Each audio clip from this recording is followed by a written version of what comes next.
High, আমি নেহা। আজকে চলে এসেছি মামাবাড়িতে আইবুড়ো ভাত খাওয়ার জন্য।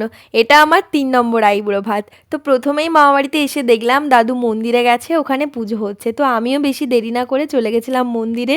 ওখানে একটু পুজো দেখে তারপরে প্রণাম সেরে বাড়ি এসে রেডি হয়ে নিয়েছি।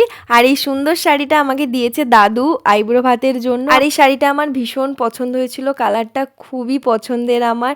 আর তার সাথে প্রত্যেকটা শাড়ির ব্লাউজই কিন্তু আমি আগে থেকে তৈরি করে রেখেছিলাম। আজকের মেনুতে ছিল ৫ রকমের ভাজা, ফ্রাইড রাইস, চিলি চিকেন, ৫ রকমের মিষ্টি, চাটনি, পাঁপড়, পায়েস আর স্পেশালি ছিল একটা কাতলা মাছের বড় মুড়ো, যেটা আমি অবভিয়াসলি খেতে পারিনি। এত সমস্ত কিছু আয়োজন মামি, দিদা, মা সবাই মিলে করেছিল। আর যেহেতু সানডে ছিল সবাই একসাথে বাড়িতে ছিল, হই হই করতে করতে অনেক মজা করতে করতে আমরা সবাই নিচে একসাথে খেতে বসেছিলাম। খাওয়া দাওয়া শেষে বিকালে অনেক আড্ডা গল্প হয়েছিল। সন্ধ্যের সময় বাপি দিদার হাতে আমার বিয়ের কার্ডটা তুলে দিয়েছিল। অফিসিয়ালি মামা বাড়ি থেকে মানে আজ থেকেই আমাদের নিমন্ত্রণ পর্ব শুরু হলো।